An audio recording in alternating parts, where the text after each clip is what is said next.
우리 지구상의 지구 창조 이후에 가장 큰 기쁨의 좋은 소식이 선포된 날이 어떤 날이냐?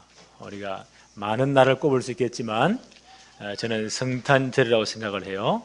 왜냐하면 창세기 3장 15절의 주인공, 모든 문제 해결자, 하나님이 처음부터 주신 원복음의 주인공 그리스도께서 탄생하셨기 때문입니다. 그렇죠? 이 그리스도는 하나님의 언약대로 아브라함과 다윗의 자손으로 오셨습니다. 그래서 다윗의 동네 베들레헴에 탄생하셨습니다. 그래서 이 그리스도의 탄생은 지구 끝날 때까지, 이 세상 끝날 때까지 영원한 찬송, 최고의 찬송이 될 것입니다. 이 그리스도의 탄생에 대해서 좀 성경의 증거를 보십시다. 누가복음 2장 1절과 2절에 그때에, 예수님 탄생하실 때죠. 그때에 가이사 아구스도가 로마 황제 이름입니다. 영을 내려서 천하로 다 호족하라 하였더라. 2절에 이 호족은 구레노가 수리아 지역, 유대나라 수리아 지역에 속해서요, 수리아에 총독이 되었을 때 처음 있었던 일이다 라고 성경이 기록을 해요. 이 가이사 아구스도라고 했는데 이 양반의 세계사에 보니까 가이사 아우구스투스라는 분이에요. 그 제정 로마의 원로 정치가 유명하죠. 원로들의 정치. 로마 원로회의에서 BC 27년에 이 양반이 원래 유명한 장군이었어요. 로마 원로원에서 초대해서 이 사람을 이 제정 로마의 황제로 세워야 되겠다라고 해서 BC 27년에 로마 황제로 추대된 분입니다. 그래서 그때부터 해서 AD 14년까지 로마 황제의 사역을 굉장히 잘하신 분이에요. 그때 그 지중해에 난 모든 나라들이 로마의 속국이었잖아요. 식민지였잖아요. 이 양반이 황제 때도 가만히 계산을 해보니까 저 식민지 나라에 세금을 어떻게 하면 잘 거둬들일까, 그런 연구를 하겠죠. 그래서 이 양반이 BC 5년에 전 로마의 식민지 아래에 있는 모든 나라에 영을 내립니다. 법을 선포합니다. 각 고향으로 돌아가서 호적을 다시 싹 다 정리해라. 인구 조사를 해서는 여러 가지 이게 정확하지 않으니까 각 자기가 난 고향으로 다 돌아가서 호적을 다시 싹 다 정리해서 인구 조사를 해라. 그렇게 한 이유는 세금을 잘 거둬들이려고. 그 당시 아마 남자 여자는 12세 이상 된 사람들은 다 세금을 냈다고 해요. 사람 수를 따라서. 천하에다 호적을 할 수 있도록 영을 내립니다. 그리고 또 이렇게 한 이유는 그 모든 식민지 나라들을 잘 통치하려고 그렇게 이런 굉장한 명령을 내립니다. 그래서 이 명령이 떨어지니까 전 나라에 이렇게 해야 돼요. 유대 나라도 예외는 아니에요. 로마 식민지이기 때문에. 이런 역사적인 배경에 따라서 3절에 봅시다. 모든 사람이 호적을 하려고 각기 고향으로 돌아갔다. 4절에 보니까 요셉도 다윗의 후손이죠. 아브라함과 다윗의 후손이죠.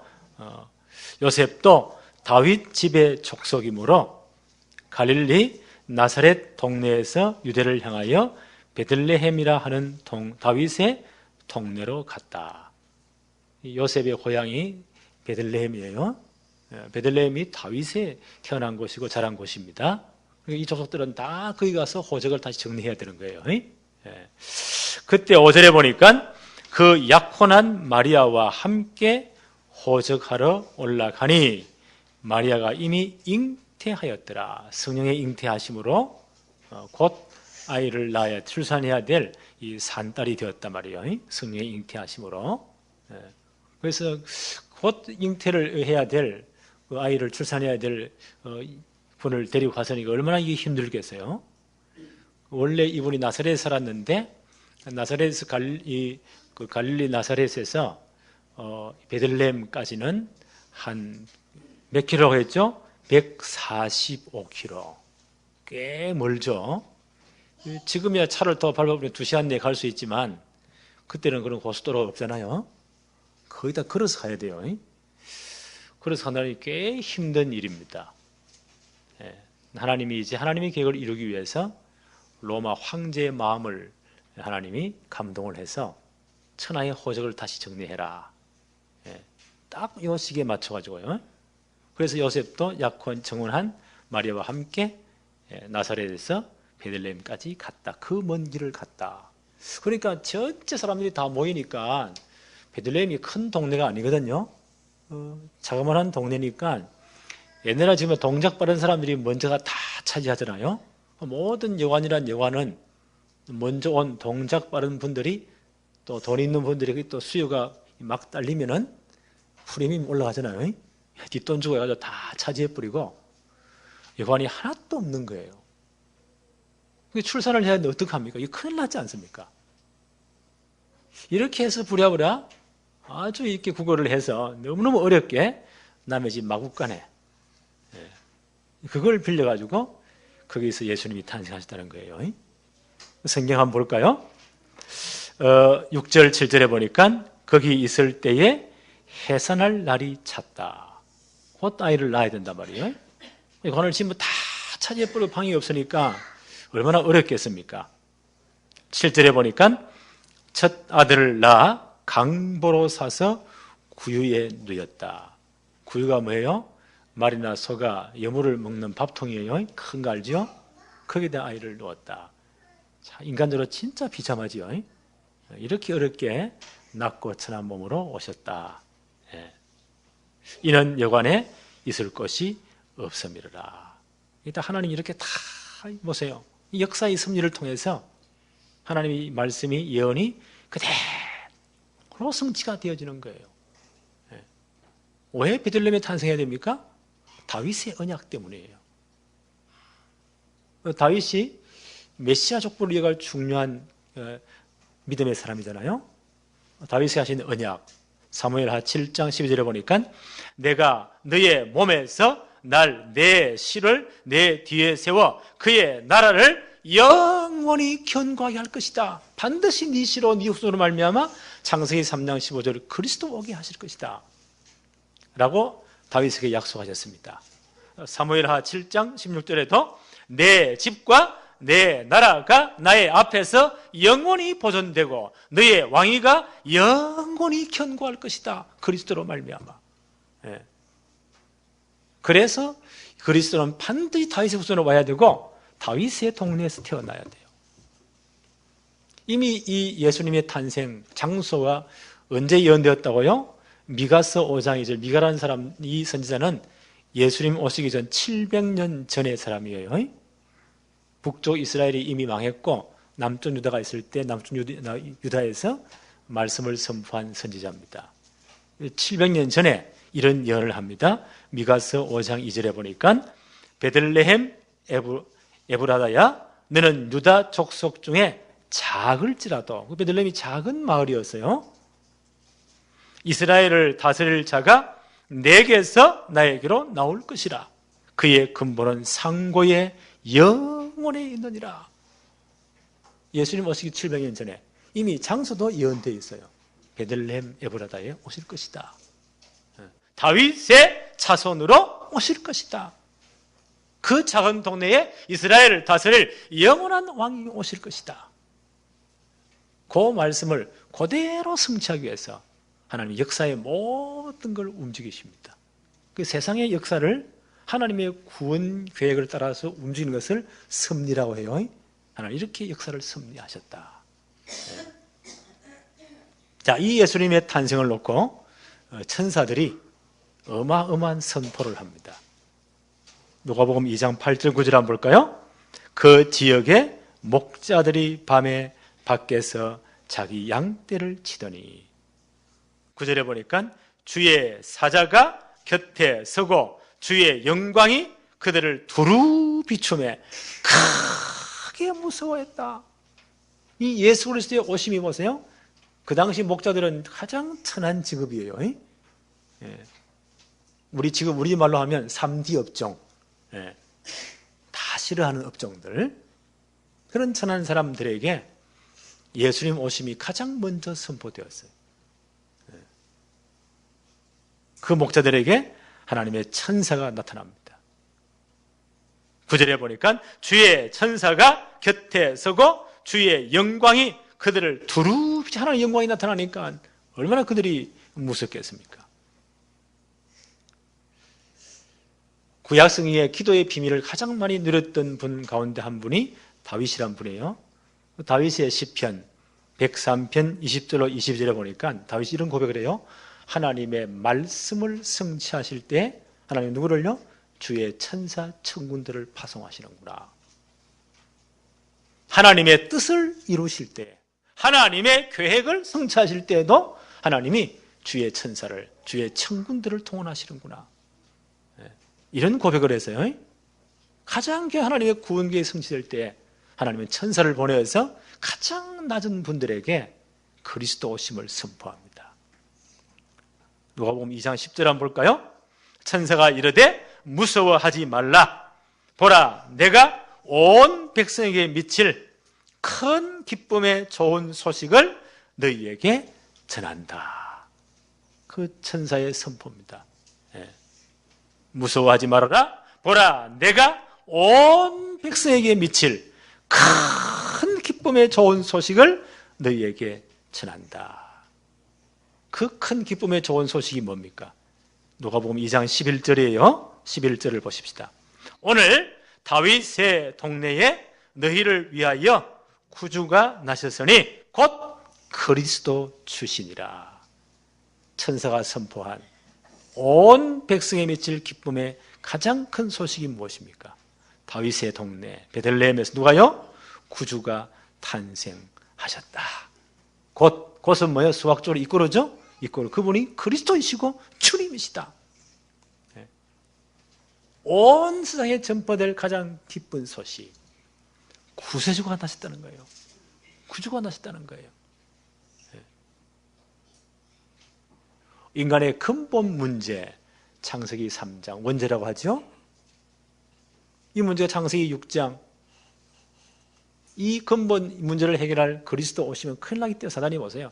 온 세상을 타락시켜서 그리스도의 계보가 이어지지 못하도록 타락 문화를 가지고, 이 창세기 6장 사건이에요.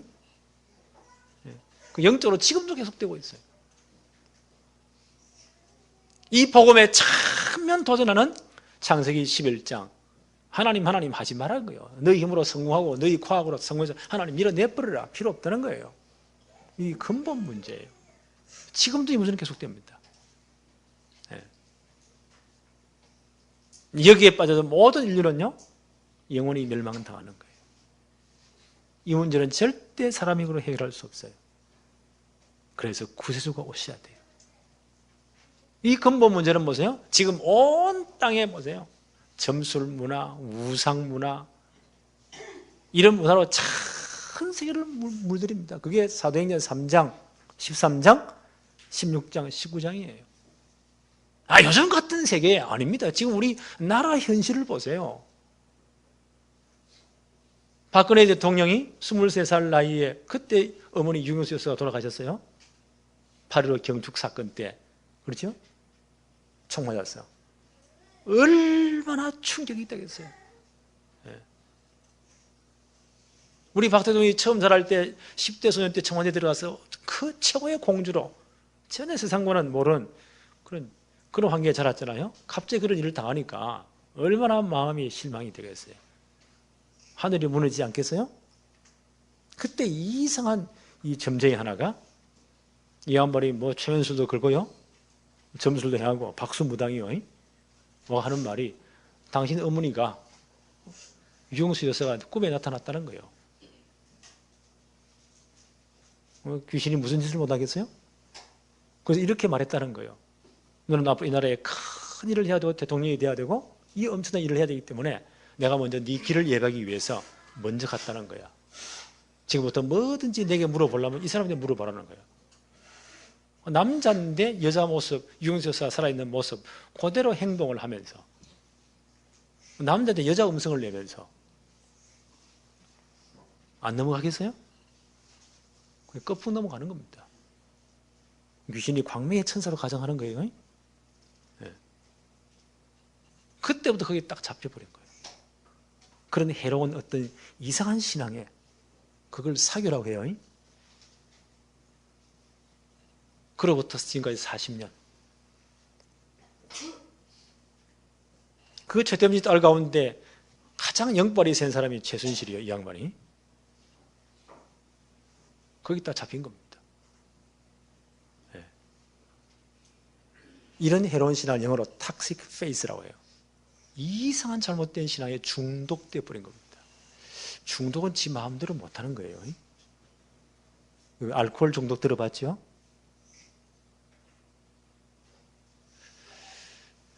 제가 한번은 우리나라에 하여튼 이상한 이단들 그 자손들이 거의 다 망합니다. 박대선 씨 아들을 제가 한번 몇 주 만날 기회가 있었거든요. 이 양반 알코올 중독이에요. 딱 일어나면 자기 말로 저한테 말했어요. 소주 2병 내지 3병을 연거푸 마시지 않으면 손이 떨려가지고 글도 쓸 수 없어요. 말도 안 돼요. 거기에 의존해야 돼요. 그게 없으면 안 돼요. 그걸 중독이라고 해요. 아이들 인터넷 중독이라는 말 들어봤죠? 이게 없으면 안 돼. 그걸 중독이라고 해요. 제가 분석하기로는 박근혜 대통령이 거기에 그거 딱 잡혀버린 겁니다. 뭐든지 물어봐야 돼.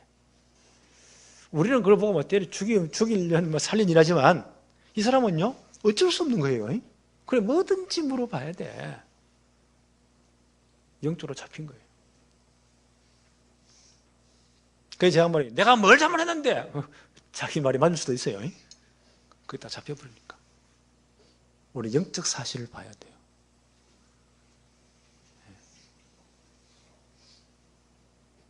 지금 이 문제입니다. 과학이 이렇게 발전됐는데요. 발전도 할 수 없어요. 이렇게 사람의 지식이 발전됐는데요. 그런데 뭐 대통령이 그게 물어보잖아요. 어쩔 수 없어요.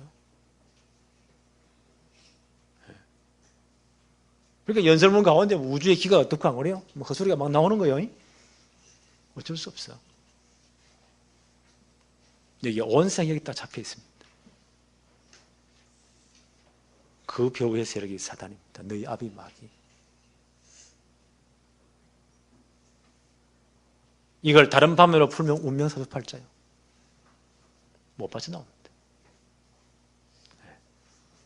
이 문제를 해결하기 위해서 예수님이 구세주로 오셨다는 거예요. 구주가 오셨다.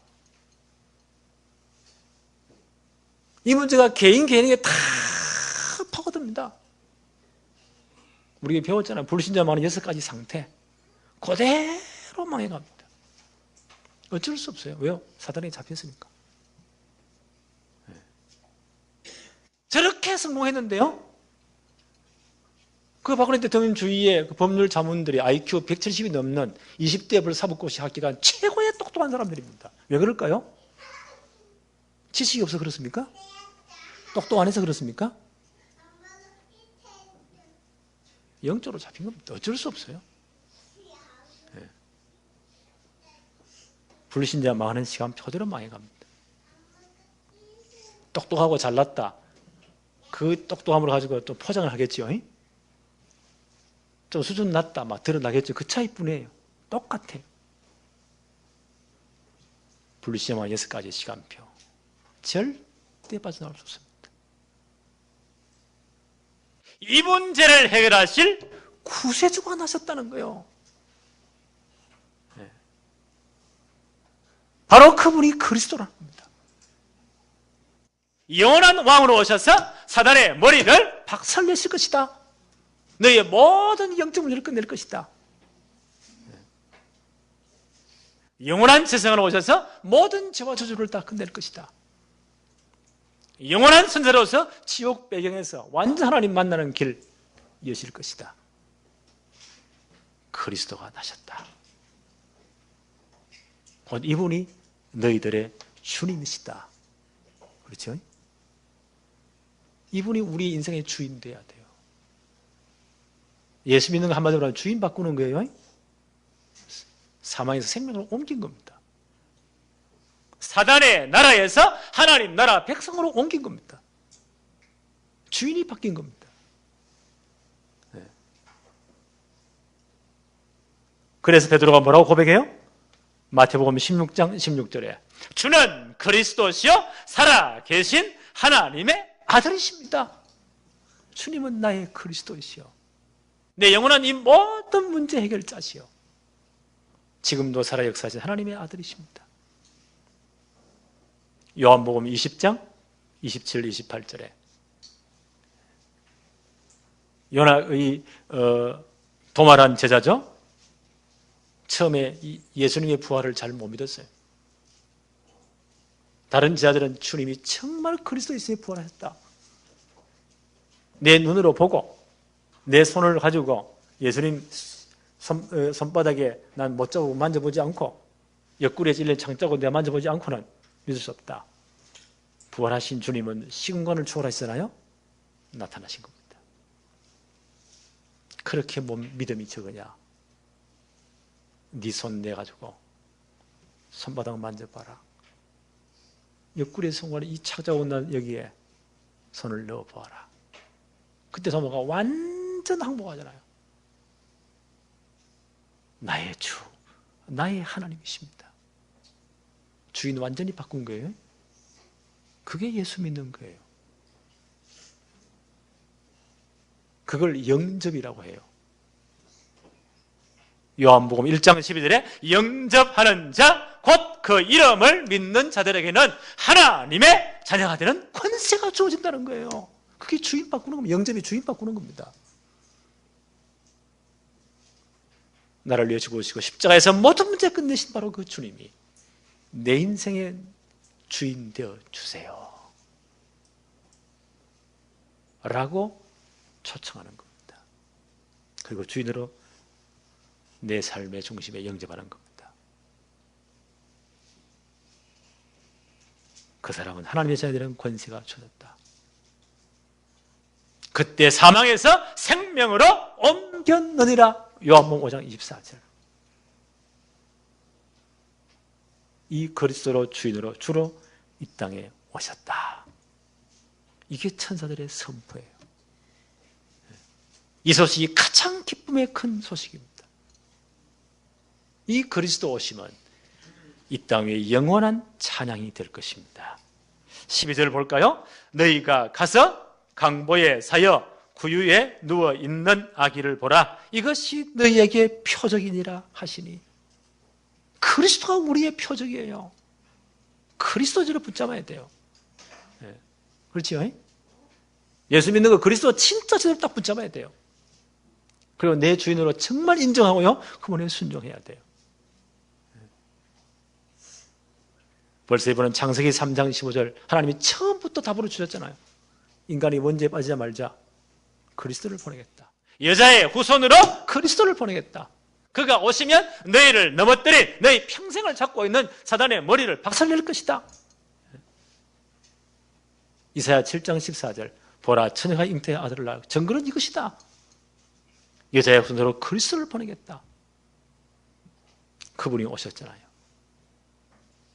섬김을 받으러 오신 게 아니에요. 마가복음 10장 45절에 오히려 섬기려 하고 너희의 모든 죄를 대신 속할 영원한 제사장으로 오셨다. 속죄 제물로 오셨다. 그래서 우리와 꼭 같은 사람의 몸을 입고 와야 돼요. 그래 우리를 구원할 수가 있어요. 빌립보서 2장 5절로 7절에 너희 안에 이 마음을 품으라. 곧 그리스도 예수의 마음이니 그는 근본 하나님의 본체시지만 하나님과 동등됨을 취할 것으로 여기지 아니하시고 오히려 자기를 비워 종의 형체를 가지사 사람들과 같이 되어서 우리와 꼭 같은 모습으로 가장 낮은 자리에 오셨다.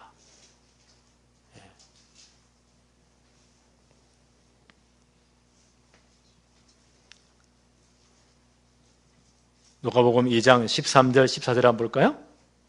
홀련히 그때 수많은 천군이 그 천사와 함께 하나님을 찬송하여 이르되 지극히 높은 곳에서는 하나님께 영광이 되는 사건이요. 이 그리스도의 오심은 지극히 높은 곳에서 하나님께 영광이 되는 사건이요. 땅에서는 하나님이 기뻐하신 사람들 중에 참 평화가 임하는 사건이다 라고 천사들이 찬송을 합니다. 그렇죠? 예수 그리스도 오시면 그냥 온 게 아니에요. 우연히 온 게 아니에요. 이미 성경에 예언되었어요. 처음부터 하나님 말씀하시잖아요.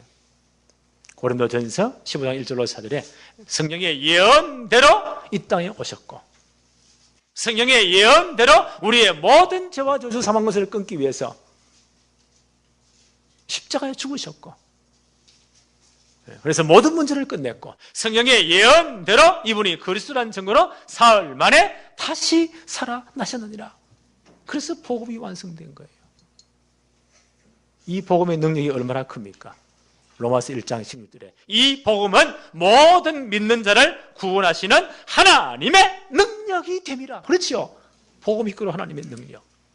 진짜 복음 받았다, 예수 그리스도를 주로 정말 고백했다, 주임 바뀌었다, 모든 문제 끝입니다. 그래서 의인은 이 복음을 믿는 믿음으로 삽니다. 이 복음은 마태복음 24장 14절에 땅 끝까지 모든 족속에게 증거되고야 말 것입니다. 그래서 하나님 영광이 되는, 최고 영광이 되는 거예요. 그리고 이 복음은요 앞으로 계속 증거될 것입니다. 복음 안에서 이제 우리가 참된 하나님의 백성 교회의 한 지체가 된 겁니다. 에베소서 2장 13절 16절에 이렇게 말씀해요.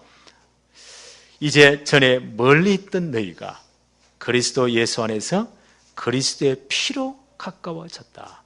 그는 우리의 화평이신지라 둘로 하나를 만드사 원수된 것 곧 중간에 막힌 담을 자기 육체로 허시고 법 조문으로 된 계명의 율법을 폐하셨으니 이는 둘로 자기 안에서 한 새 사람을 지어 화평하게 하셨다. 또 십자가로 이 둘을 한 몸으로 하나님과 화목하게 하려 하심이라. 모든 원수된 것을 십자가로 소멸하셨다. 어려운 말이죠. 자, 한번 사람 들어보세요. 그리스도의 십자가 사건이 원래 유대인들, 그들 하나님의 선민들을 생각해서요, 이방인들을 짐승같이 취급했어요. 그런데 그리스도의 십자가가 얼마나 위대하냐. 이 둘을 하나로 만들어버린 사건이에요. 십자가가. 그리고 하나님과 원수된 모든 것을, 우리의 죄를 다 처리하심으로 하나님과 화목시켰다는 거예요. 그래서 진짜 그리스도의 복음으로 하나 된 유대인 이방인들이 하나가 되어 그리스도의 몸된 교회를 이룬다. 이게 복음의 능력이에요. 그리고 이 복음은 계속 증거됩니다.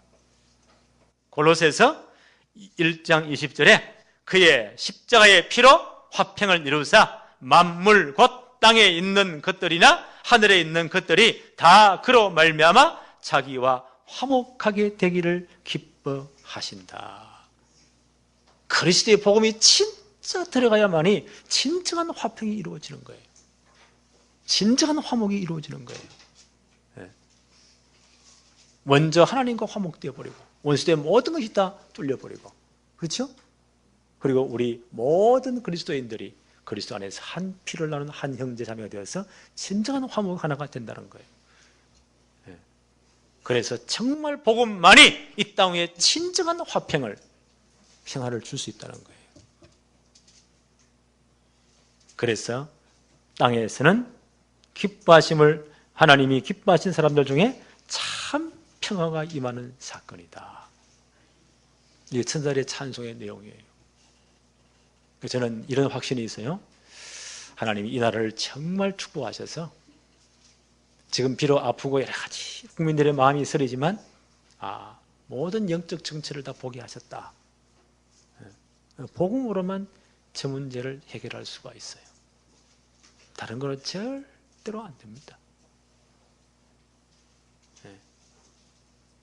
그 한 가문의 문제가 온 나라를 시끄럽게 만들었잖아요. 반대로 북한은 김일성이 하나님 자리에 올라가가지고 김일성 주체사상을 만들어 놓고요. 그 김일성 이상한 종교에 전부 다 국민들이 보세요. 거기에 딱 사로잡혀 있는 거예요.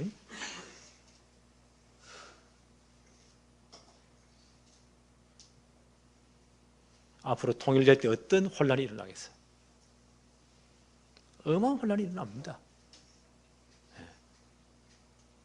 이 모든 것을 진짜 치료할 수 있는, 참으로 화목케 할 수 있는, 화평케 할 수 있는, 하나로 만들 수 있는 그런 이데올로기 사상이 있느냐? 없습니다. 그래서 복음이 필요한 거예요. 그래서 이 땅에 교회가 중요한 거예요. 그래서 교회가 진정으로 복음으로 이제 각인 뿌리 체질화 딱 돼야 돼요. 저는 하나님이 그래서 우리나라를 사랑해서 기독교 100년이 이제 선교 100년이 적전이 지나가면서 진짜 복음을 회복할 수 있는 구대들을 정말 복음으로 제대로 딱 각인 뿌리 실어시켜서 시대를 살릴 수 있는 운동을 하나님이 일으키셨구나. 나는 그게 다락방 운동이라고 생각합니다. 그래서 통일 이후 세대에 진짜 복음 통일 이후에 시대를 치유할 하나를 만들 일꾼들은 다락방에서 훈련받은 우리 렘넌트들이다. 나는 이 확신이 있어요. 다른 걸 절대 하나로 만들 수가 없습니다. 화평케 할 수가 없습니다. 복음만이 가능해요. 이런 일꾼을 우리 교회가 제대로 만들어내야 돼요. 그게 렘넌트 운동이에요. 지금 한국 교회는 선교 120년 역사상 이렇게 부흥된 축복을 누리면서 친정 우리 후대들을 복음으로 양육하지 못했습니다.